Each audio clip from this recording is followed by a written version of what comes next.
To anyone even remotely familiar with Final Fantasy VII, the section where Sephiroth joins your party should be burned into your memory as a phenomenal display of a temporary party member. And if you went straight from the end of Remake to the start of Rebirth with no break in between, having a playable Sephiroth should be nothing short of legendary. However, it's in the original where the intended point of putting Sephiroth in the party is apparent. See, the original Final Fantasy VII takes its time building up Sephiroth as this monster of legendary strength. In fact, the first time he appears when he's mentally in control of his body is when you reach the Nibelheim library in the present day. And for such an ever-present antagonist, you don't actually face him in gameplay until the final showdown, meaning that the original game spends almost its entire runtime building up Sephiroth as a nigh unkillable god.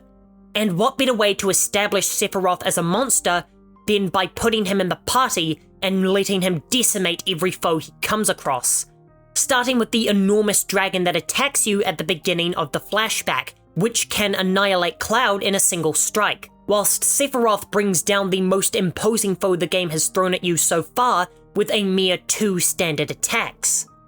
The power gap between him and Cloud is immediately apparent when you view the difference in their HP, which is at an unfathomable level for this point in the game. And with the effortlessness with which he dispatches foes, it creates a mere baseline of what Sephiroth's strength is. And with the myriad of upgrades he receives from Genova and the Black Materia, by the time you face him in the crater, it creates a sense of dread for just how immense the difference in power between the two of you is.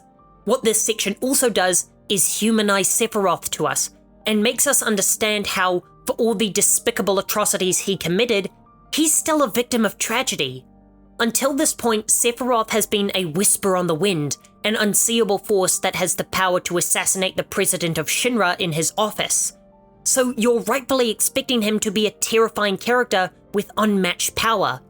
But by putting him in the party, it makes us connect with him more by giving us insight into who he is. In these early cutscenes, Sephiroth comes across as a quiet but thoughtful character who feels a sense of detachment from everyone else around him. He probably feels this way because of his overwhelming strength, as we all know what happens when he learns the real reason. By first showing us a kind Sephiroth, Square is able to show us both the human side of him before he goes on to become one of the most reviled characters in fiction.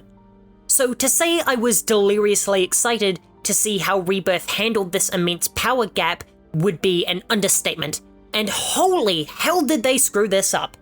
Sephiroth is no longer leagues above Cloud. In fact, they're basically on par. That dragon that towered over them in the original, it's the size of a cow in Rebirth, and you by no means wipe the floor with it. This is especially egregious because of where Remake left off. A cinematic battle that shook the heavens, with Sephiroth's overwhelming strength eclipsing even the god we fought just prior. This battlefield is a walking wallpaper, and you barely land a scratch on him when the dust has settled. This is sheer, unrestrained power, and it's all at Sephiroth's fingertips. Now watch him hit a basic enemy 30 times to kill it. Now, to be fair, I know why they did this. Rebirth is the start of a new game, and you can't exactly start a game with a party member that demolishes everything in sight. You have to get people re-equipped with the combat system, and that was certainly helpful for me after the 4-year interlude. But I can only imagine how unsatisfying it must be to go from the over-the-top finale of Remake right back down to the same guy hitting giant bugs over and over to wean their health down.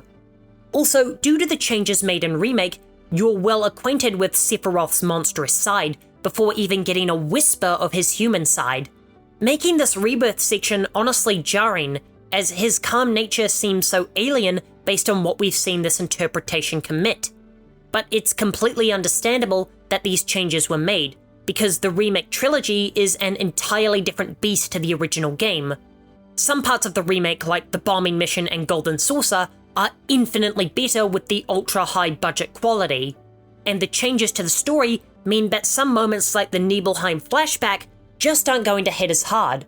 It's always a trade with these things, and I honestly kind of love it, because it means that even decades after this trilogy is completed, there's still going to be a reason to go back and play the original game. I'll be back in 2 days. In the meantime, here's a video about why the Turks need to pay for their crimes.